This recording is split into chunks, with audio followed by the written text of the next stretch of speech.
natáčíme, takže moment, se mi ukládá další AMV.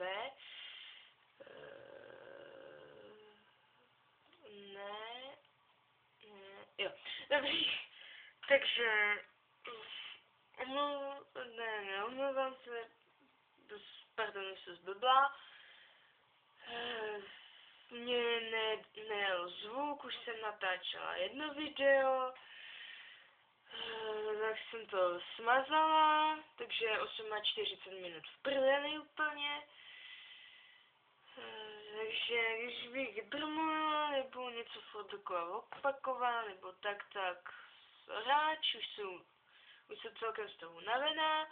A teď bude natáčen druhý video, který už tak nebudu okecávat, abych to nemusela dělat na víc částí. Takže takhle. Doufám, že se vám teda moje úvodní AMV líbilo. Doufám, že se vám nadále bude líbit i moje instruktáž češinismem. Co to je dost. Dobře. A ještě před začátkem Gomena Sai píši pouze komentáře nebo do videí text anglicky. A mluvím pouze česky, na nejvíc japonsky, takže zklamu. Nejspíš ty, co mluví anglicky, takže I don't speak English, sorry, I speak Czech. Pokud se teda nebudu na vás koukat, tak mám tady takovou pomoc napsanou. Takže já už jsem fakt zblbla z toho, no nic, jdeme na ten češinismus, aspoň něco pozitivního.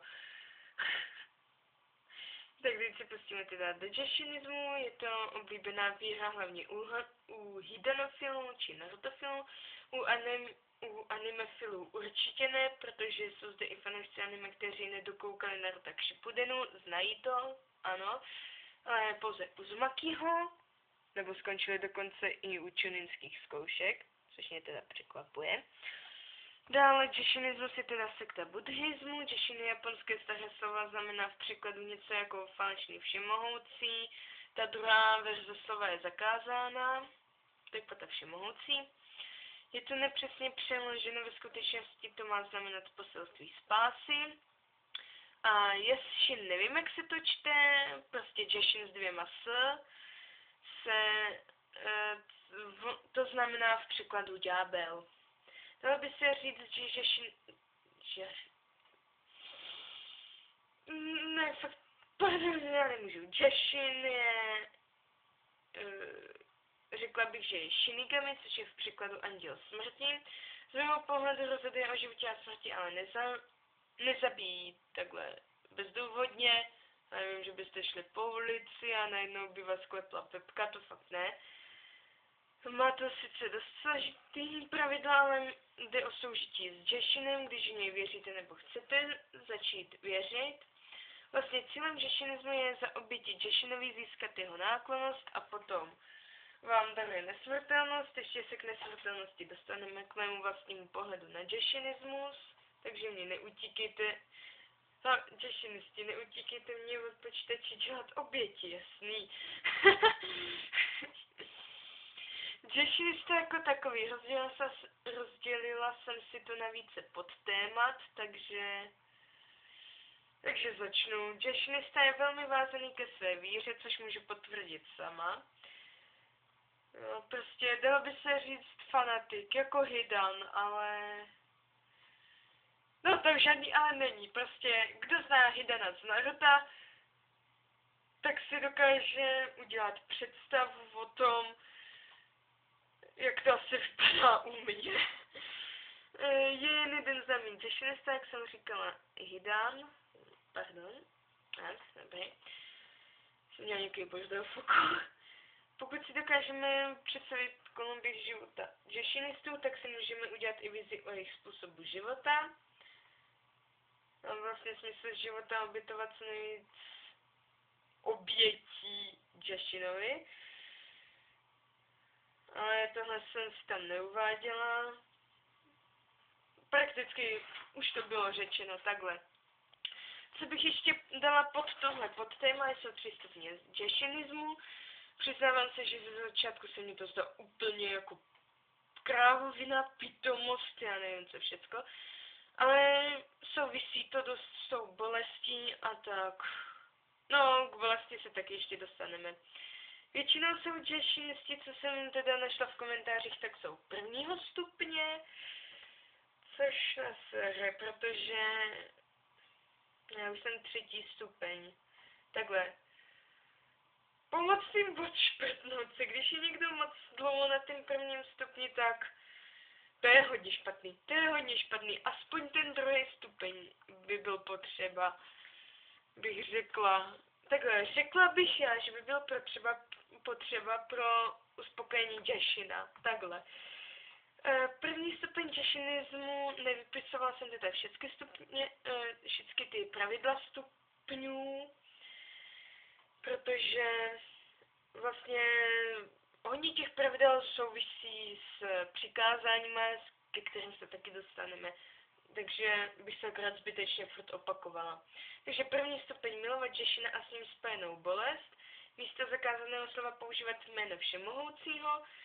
Druhý stupeň logicky dodržovat pravidla prvního stupně, ku podivu. Nosit přívěšek se znakem děšina nějaký neskrývat, k symbolu se dostaneme. Alespoň jednou provést sebepoškození, nikoho do toho nenavádím, taky se k tomu dostaneme v mým postoji k děšinismu a k tomuhle všecku. Dobře, nebudu řešit svou mluvu.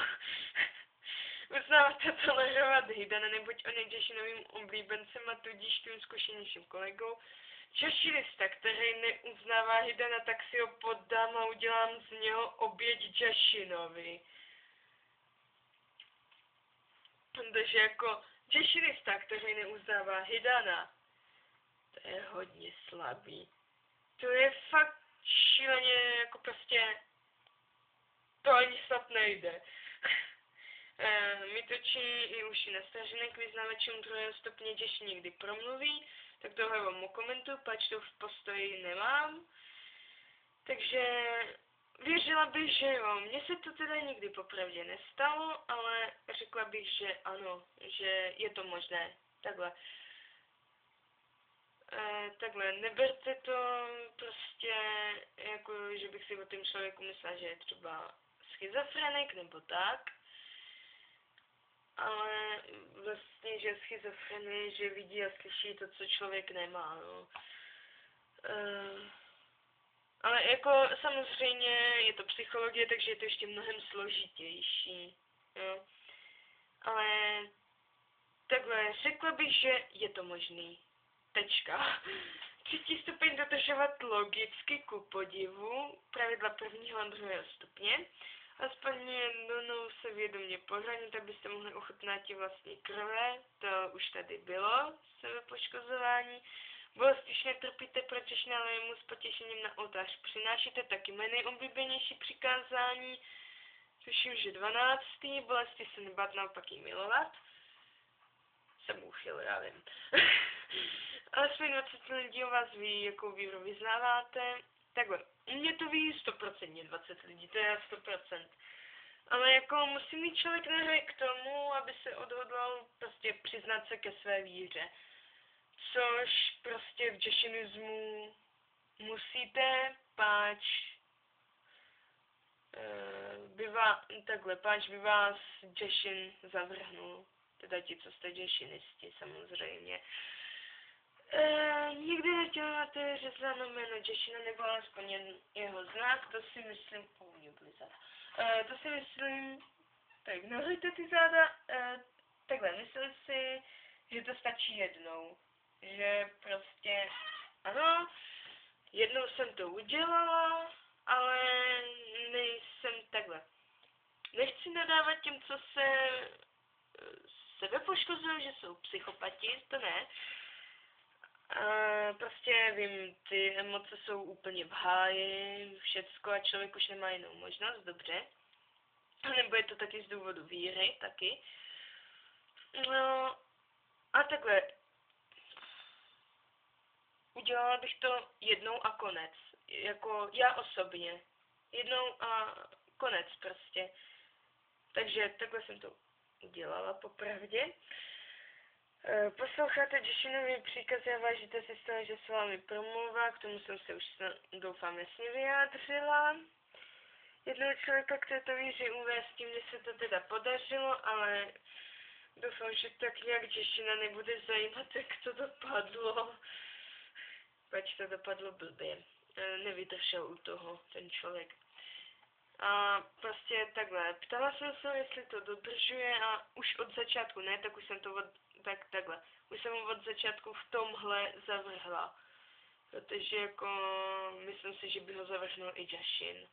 Takhle, co si myslí Joshin, myslím si i já jednoduše.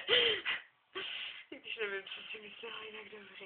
Ale takhle, když si vytvoříte ten předpoklad o životě Joshinistů, tak vám logicky dojde, že prostě ti Joshinisti jsou úzce spjati s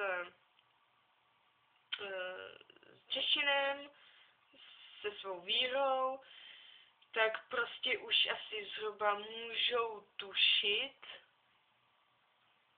řekla bych, že sporná otázka, co si Joshin myslí. Ještě se k tomu dostaneme, ano.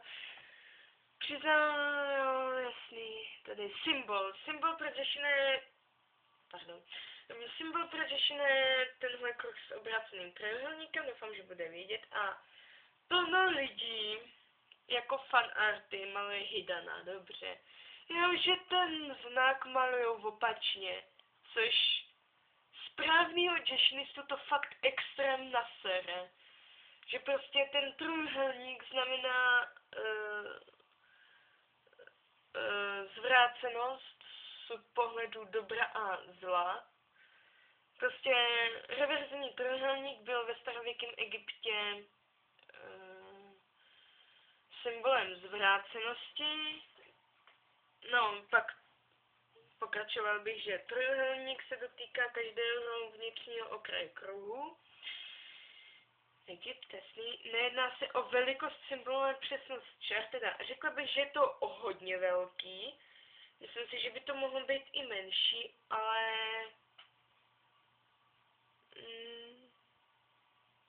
to všechno může těšit, když tak. Samozřejmě myšleno ironicky, dalo by se říct. Takhle, nemyšleno vážně, ne ironicky. Dále si myslím, že do reality joshinistický způsob ani znát nemusíte, když tak si to najdete na internetu. A ještě co bych vám řekla, co to je, aha, ještě co bych vám řekla k tomu, tak co vlastně ten symbol znamená, tady jsem si to někde našla na netu a vlastně tady nahoře v tomhle prázdném prostoru, kde mám palec, je mysl, nahoře v té čáře je bolest, uprostřed je já jako moje osoba, po stranách je život a smrt, tady na tomto boku, je tělo, naproti je duše a úplně na špičce je svět. Vlastně takhle, abych vám to vysvětlila, Joshinisti musí mít hodně dobře vytrénovanou mysl, fakt dobře. Protože no, je to jako hodně dlouhý, by to bylo popisovat, takhle. Ale prostě meditace a tak dále, to už pochopíte. Nahoře je bolest, protože to je prakticky takový základ joshinismu, že všecko se motá okolo bolesti. Řekla bych, že život a smrt na těch bočních čarách, když jsou naproti sobě, že vlastně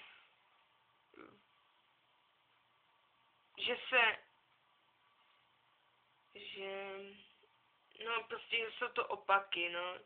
Že prostě žiješ, umřeš.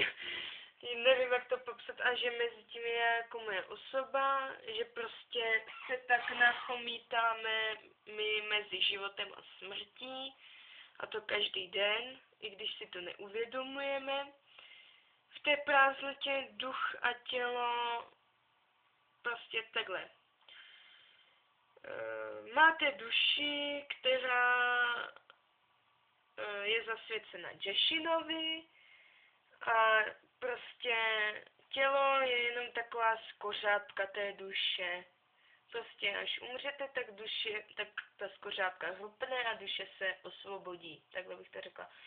A dole bych se řekla z vlastního názoru svět, že podle mýho názoru prostě, že ten svět se sice vyvíjí, ale čím dál k horšímu. Víte, takhle, nejsem zažraná do emáků, ale takhle líbí se mně ten styl emo, ten styl oblíkání.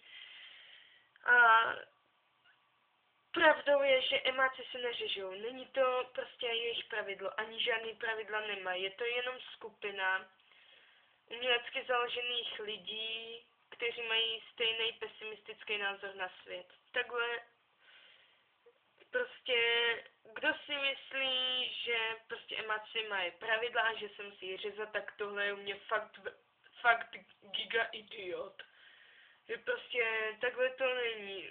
To prostě najdete na webu, na blocích, kde jsou lidi fakt úplně pitomí. Jeden řekne, že se emáci řežou, dělají to všichni. To je fakt. Takhle nasere to jednoduše. Dále bych se přemístila k přikázání, takže za prvé jen Jeshina budeš uctívatí, za druhé jen pro Jeshina budeš žíti, neboť pouze Jeshin má právo ti život vzíti. To je ta život a smrt vlastně. Za třetí, alespoň jednou za týden poskytni Jeshinovi nějakou oběť. Takhle, uvádí se za měsíc, ale jako myslím si, že by to mělo být za ten týden, že prostě, když máte nějaký oběti, tak je jich vždycky moc. Za čtvrté, takhle, ano, já to zkracuju, já říkám, ta interpretace toho zkráceného vyzní blbě vždycky. A za čtvrté, kašlete na to, za čtvrté, pamatuj si, že Jeshin tě vidí, za páté, vždy se před důležitou událostí pomodli, za šesté, vždy před jídlem poděkuj Jeshinovi za požehnané jídlo a na konci poděkuji, že jsi po zření tohoto jídla ve zdraví přežil, nebo přežila. Vždy na konci dne poděkuji Jeshinovi, že tě nechal přežít uplynulý den, a takhle, když budete vzhůru do půlnoci, tak já mám vždycky takový maraton, že minutu před půlnoci se modlím. Prostě takhle. Líbí se mně ten adrenalin, že prostě jako takhle, já jsem na sebe hodně přísnej Jeshinista. A prostě o minutu se zpozdím, tak už si nadávám, takhle, dalo by se říct. Za 8 je znak Jeshina budeš hrdě nositi, sundáš-li věří, že Jeshin tě potrestá. Já ho sundávám pouze ve sprše, protože jednou jsem ho nechala na krku a sice z dálky to nejde možná tak vidět, určitě to nejde vidět, ale tak jako trochu se poničil a Manga Shop má věci z Číny, to jsem si našla. Prostě takhle, není to nekvalitní, ale není to zase nějaká extra moc velká kvalita. Prostě takhle, mně osobně Manga Shop stačí. Slova o 3 písmenech začínající na B, končící na H s prostředním písmenem U je zakázáno říkat. Neříkám to, proto říkám Oh my Jeshin, Jeshinžel, Jeshinudík a tak dále, protože takhle, je to jediný slovo zakázaný. A nemělo by být to, že takhle, dá se to dodržovat, jako jediný slovo, dá se to dodržovat. Tak proto si taky myslím, že když bych to možná jednou, že jako by mě Děšin odpustila, když bych to už řekla párkrát, tak si myslím, že by mě zavrhnul. A právě to já nechci, já jsem dost Děšinovi zavázána a o tom se taky dozvíte. No, prostě se o tom dozvíte. Za 10. pravidlo kultu budeš řádně dodržovati, prakticky přikázání, jinak bych řekla, že tam ani tak nic není. Hlasy svou víru a buď na ní hrdý, tak jasně, jako záleží, jak kdo má nervy a to. Ale takhle, smysl děšinismu je hlásat svou víru a bolest. Takhle. Musíš, ne jako smysl, ale no, já nevím, jak bych vám to řekla. Takhle, 2 hlavní pravidla. Takhle, hlásat svou víru a milovat bolest. 2 hlavní pravidla. A nebát se bolesti. Což bych ještě pod tu bolest zahrnula. Za 13. musíš vlastnit aspoň 20 různých druhů zbraní, to taky není problém. Zbraní dneska může být cokoliv. A jinak to jsem četla párátko, ale to je pravda. Když někomu zabudnete párátko do ruky, tak vám hezky zaspívá. Teď vše nyní poděkuji Děšinovi za to, že jsi mohl přečíst jeho přikázání až do konce. Zase se budu natáčet, no, omlouvám se, ale říkám, jsem nároživý děšinista.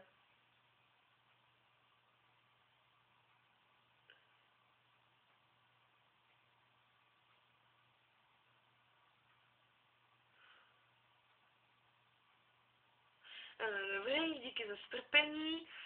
Tak, pomůcky. Jediný, co potřebujete, tak je snad asi bodec, který se dá vytvořit z čehokoliv tvrdýho a ostrýho. Hodně tvrdýho a hodně ostrýho, aby vám vydržel. A posvěcenou tračepelnou Děšinovou kamu, v překladu kosu. Fakt asi neseženete, to asi vážně seženete. Takže moje osobní postavení, názor a pohled na děšinismus. To vám asi přečtu, protože to je taky hodně dlouhý. Ne hodně dlouhý, ale taky delší. Abyste mi neutekli od těch počítačů, mobilů a nevím čeho všeho ještě. Jak jsem se zmínila, Děšin rovná se Shinigami. No, takže bych řekla, že on lidi nezabíjí, že tohle si... Prostě lidé si řídí všecko úplně sami. A on prostě v té chvilce smrti rozhodne, zda nechá toho člověka přežít, nebo jestli ho zabije a proběhne soud. Takhle. Jestli si vezme jeho duši a proběhne soud. Lépe řečeno. Prostě tohle je moje interpretace, vyložte si to už zdá vyložit jedním způsobem, čím jakým jsem to řekla. Dobře, další bod je nesmrtelnost. Já teda osobně v Děšina jakožto všemohoucího věřím. A nevěřím už v to, že by byl někdo nesmrtelný. Proto jsem ani nedělala závěrečnou zkoušku, protože takhle sebevražda není řešení ničeho vůbec. Je jako řešením problému je zdravý selský rozum. Zase je to prostě jako už moc přehnaný s tou nesmrtelností, nevěřím v to. A takhle, v křesťanství v Bibli máte, že všemohoucí stvořil nebe, zemi a bla bla bla bla bla. Nikomu se do toho nenavážím, vím, že lidi jsou věřící, takže kdyby tohle sledoval někdo věřící, tak to neberte jako urážku, ale jenom jako můj osobní názor. Prostě nevěřím, že by to někdo všecko stvořil. Věřím v to, že prostě planety, hvězdy, naše země, vesmír, že to vzniklo přirozenou cestou, ale už věřím v to, že prostě to někdo odstartoval, nakopnul, nastartoval. řekněte si to, jak chcete, a prostě, že někdo stvořil úplně to první, to základní, že prostě první tu buňku, nebo co to je, nevím, z čeho jako vznikl vesmír, to neví nikdo, ani věda, ani technika, ani, ani víra, ale prostě někdo to odstartoval, ale zbytek vznikl přirozeně. A prostě na Zemi si to lidi řídijou sami. Takhle bych to řekla já. Záleží jako kdo už čemu věří nebo nevěří. No. Pak ale podtéma, Těšinista jako takový, tak tomuto bych se dost přesně aj dokázala vyjádřit, protože vím, co pro mě tato víra znamená. Já sama jsem už říkala, že jsem s ní úzce spjatá, jak s touto vírou, tak i s Jashinem. Taky jsem Jashinovi velmi hluboce zavázána, protože mě zachránil život. Je to sice osobní věc, nechci o tom mluvit, ale takhle, vysvětlím vám to, nemělo to se mnou co dělat až do té doby, než mě z toho Jashin sama vytáhnul, takhle. Dále mě úplně změnil Jashinismus, byla jsem pořád taková stydlivka, nemluvka, nespolečenská, prostě něco jako Hinata, no, Hinata. A teďka prostě, když si spojíte dohromady Hidana a Naruta, tak dostanete mě. Dobře. Co se děje dál? No pak Jashinismus mě prostě dává pocit emočního uspokojení. Prostě díky Jashinismu jsem každý den v dobrý náladě, když vstanu. Jasně, ve dne mě 100% vždycky někdo nasere, ale poradím vám něco. Na všecky se vysrat a všecky odrovnáte úsměvem a dobrou náladou. To prostě, ať ten člověk to ví nebo ne, ať chce nebo ne, tak prostě ho tím odrovnáte, protože to dobrá nálada nasere nejvíc. Myslím toho druhýho.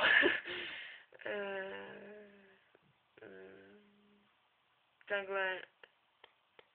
Dává mi to ještě pocit toho, že prostě když na mě všichni serou a prostě jako všichni dělají, že tady nejsem, tak vím prostě, že Jashin je mi stále nakloněnej, takhle, nevím proč, ale prostě nejspíš v srdci nedokážu to popsat, prostě v srdci si cítím to, že prostě Jashin sama stojí při mě, že je mi nakloněný. A jenom teda ne mě, ale Jashinistům, kteří vše správně dodržují, takhle. Neříkám, že všecko správně dodržuju, takhle, všecko dodržuju, všecko ano.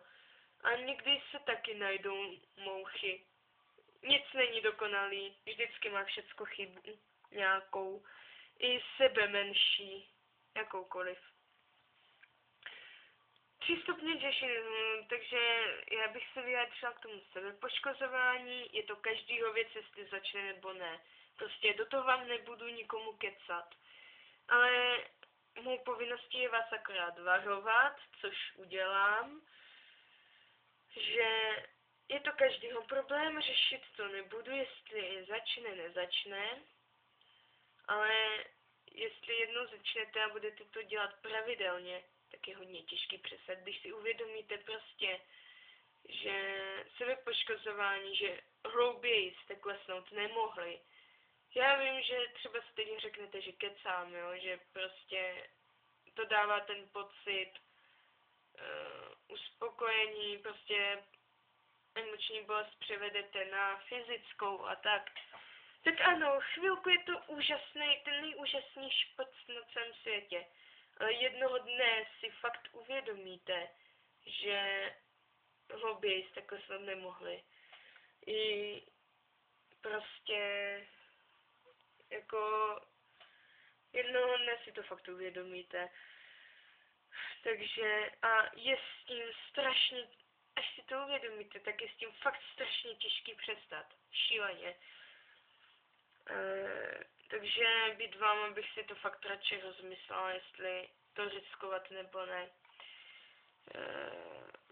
Pak doufám, že ten děšinistický symbol jsem popsala co nejjednodušeji, protože na internetu jsem našla ještě nějaké matematické výpočty a s tím bych vám v hlavě nepletla, protože většina lidí není moc nároživých matematikářů.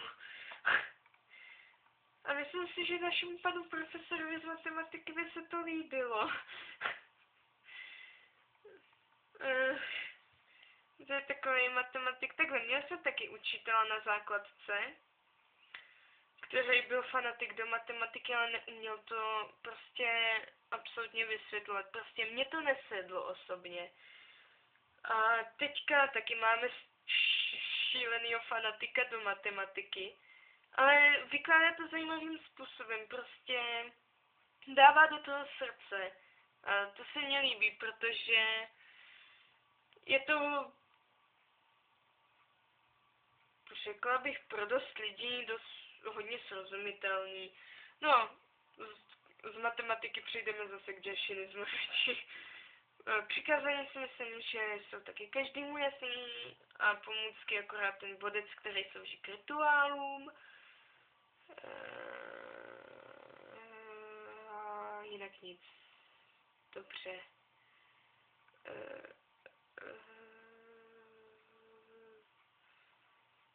Vátesný. Jo, ještě hlavně ne, že půjdete po ulici a někoho řeknete si, jo, to je dobrá oběť, pích. Ne. Prostě takhle. Nenavádí. Ještě řekne někdo, že vás do toho navádím, takže ne. Obětujte cokoliv jiného, hlavně ne někoho. Takhle. Obětujte něco, ale ne někoho. Takže asi by bylo hodně velký průser. Takhle, ještě co bych dodala, tak děšinistka jsem od 8. třídy a teď jsem v prváku na střední, takže si můžete udělat vizi toho, prostě jak dlouho všecko dodržuji, jak dlouho se každý den modlím a tak dále. Pak už si uděláte i představu o děšinismu a o životě děšinistů. Možná i přemýšlím o tom, že bych natočila video, samozřejmě zkrácený, jak ten den žiju děšinisticky, takhle. Pokud byste měli nějaké dotazy ohledně mě jako děšinistky nebo videa, tak napište do komentářů nebo na e-mail, který vám napíšu do videa a poběží na konci videa teda. Samozřejmě děkuji za zhlédnutí videa, vaši trpělivost a ochotu vůbec tohle video dohlídnout do konce. Ještě vás čeká jedno video zhruba dlouhé jako opening, či úvodní AMV, jak chcete. Je to takové, dalo by se říct, ending. Tímto se s vámi teda loučím a sayonara, těším se s váma.